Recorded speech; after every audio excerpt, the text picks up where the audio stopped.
Hello friends, welcome back to our channel. You are watching serial Masti. दोस्तों, आज के तुम देना साथ मेरा के एपिसोड में अपराजिता की जिंदगी में ऐसा बड़ा मोड़ आता है जिसका इंतजार वह लंबे समय से कर रही थी। लेकिन उसकी इस जीत से कुछ लोग खुश हैं तो कुछ लोगों के दिलों में जलन और साजिशें जन्म लेने वाली हैं।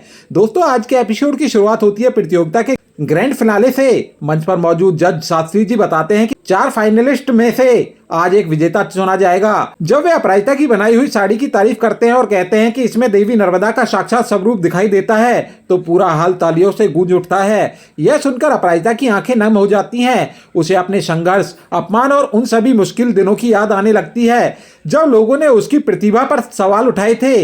वहीं दूसरी तरफ लाइव कार्यक्रम देख रहा ललित गुस्से से तिलमिला उठता है। उसे बिल्कुल पसंद नहीं आता कि अपराजिता को इतनी प्रशंसा कैसे मिल रही है। इसके बाद वह पल आता है जिसका सभी को इंतजार था। शास्त्री जी विजेता के नाम की घोषणा करते हैं और बताते हैं कि इस प्रतियोगिता की विजेता है अपराजिता। यह सुनते ही अपराजिता की खुशी का ठिकाना नहीं रहता। उसका पूरा परिवार खुशी से झूम उठता है। रक्षित भी बेहद खुश नजर आता है, लेकिन ललित के चेहरे पर साफ दिखाई देता है कि वह इस जीत को स्वीकार नहीं कर पा रहा। ललित मानता है कि उसने अपराजिता को हराने की हर संभव कोशिश की थी, लेकिन आखिरकार सच्ची प्रतिभा की जीत हुई। तभी मंच पर एक और भावुक पल आता है। शास्त्री जी कहते हैं कि ट्रॉफी किसी बड़े कलाकार के हाथों से अपराजिता को दी जानी चाहिए। इसके बाद वे अरविंद को मंच पर बुलाते हैं। अरविंद मंच पर आते हैं और अपराजिता को ट्रॉफी सौंपते हैं। अपराजिता उनका आशीर्वाद लेती है। इसके बाद इनामी राशि का चेक भी उसे दिया जाता है। सभी को बताया जाता है कि 25 लाख रुपए का पुरस्कार राशि कुछ ही सेकंड में उसके खाते में ट्रांसफर कर दी जाएगी। यह खबर सुनकर ललित के चेहरे पर एक चालाक मुस्कान आ जाती है। वह सोचता है कि अब पैसे की वजह से अपराजिता उसके जाल में फंस जाएगी, लेकिन उसे नहीं पता कि अपराजिता अब पहले वाली नहीं रही।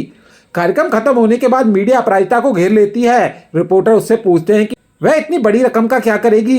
पहले तो वह घबरा जाती है, लेकिन तभी रक्षित उसे हिम्मत देता है। रक्षित कहता है कि अब समय आ गया है कि दुनिया एक नई अपराजिता को देखे। यह बात अपराजिता के दिल को छू जाती है। वह पत्रकारों के सामने आत्मविश्वास के साथ खड़ी होती है और घोषणा करती है कि अब वह अपनी पहचान खुद बनाएगी।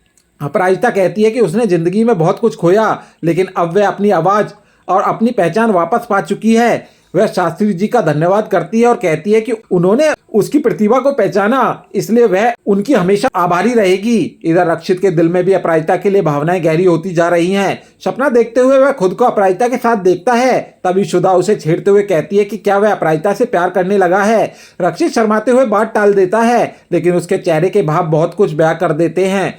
घर पहुंचकर अपराजिता अपने परिवार को ट्रॉफी दिखाती है। पूरा परिवार गर्व महसूस करता है। सभी उसकी सफलता का जश्न मनाने की तैयारी करते हैं। इसी बीच अविनाश एक खास सरप्राइज लेकर आता है। वह अपराजिता को एक शानदार कार दिखाता है। अपराजिता बेहद खुश हो जाती है और कहती है कि वह खुद कार चलाना चाहती थी। कार में बैठते हुए वह मनी मन फैसला करती है कि अब वह ललित की सच्चाई सबके सामने लाकर रहेगी।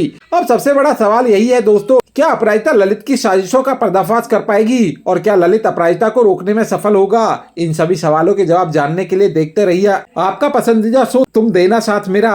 अगर दोस्तों आपको ये अपडेट पसंद आई हो तो वीडियो को लाइक करें और चैनल को सब्सक्राइब करना बिल्कुल ना भूलें। तो दोस्तों, मिलते हैं अगली वीडियो में। तब तक के लिए गुड बाय।